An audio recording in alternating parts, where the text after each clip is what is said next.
A reading from the Gospel of Luke. In the 6th month, the angel Gabriel was sent by God to a town in Galilee called Nazareth, to a virgin engaged to a man whose name was Joseph of the house of David. The virgin's name was Mary.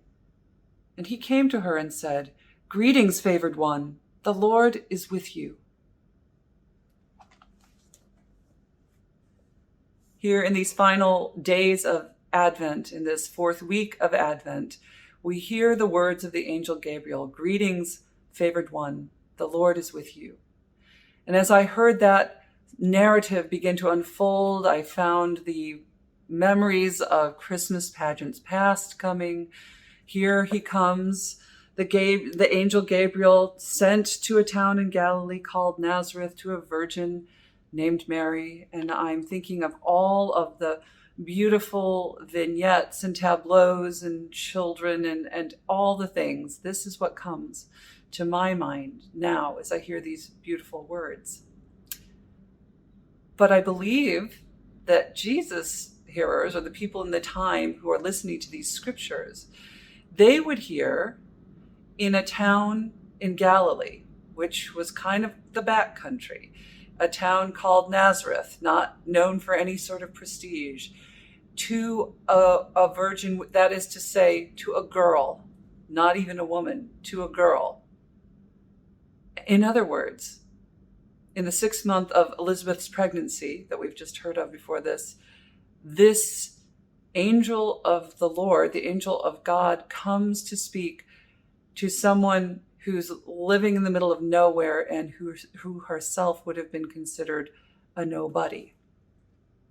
And he says, "Greetings, favored one, God is with you." That is an astonishing story right there. And perhaps that's why the lectionary drafters stopped us right here with just that short, full sentence of Gabriel appearing to Mary, a young woman in the middle of nowhere who herself was a nobody in the world's terms. And to her comes a messenger from God, calling her favored one and saying, "God is with you." This, because of the luster of all of the Christmas pageants past, we forget what an astonishing exchange this is, or what an astonishing beginning to the story this is. That God not only would come into the world in human form, but that God would choose to do it through a person who's a nobody in the middle of nowhere.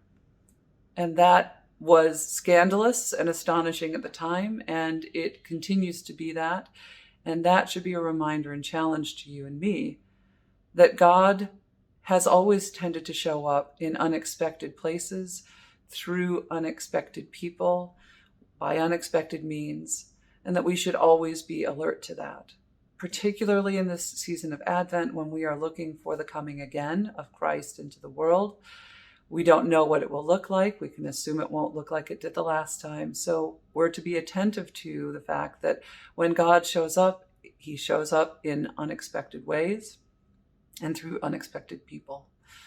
It may even be through someone like yourself or myself who considers themselves of no particular interest to the world, of no particular status, but just a person living a life of faith and attentive to God's invitation and God's call on our life.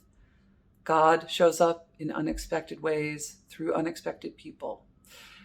Knowing that this is the nature of our God, we must all be aware and perhaps even ready for that to happen in our own lives, and seeking for ways that we can follow Mary's example, the example of saying, "I don't know how that's going to be, God, but I'm your servant, so as you wish." So may God bless you as you continue in these final days of Advent, and may God bless you and keep you this day and always. Amen.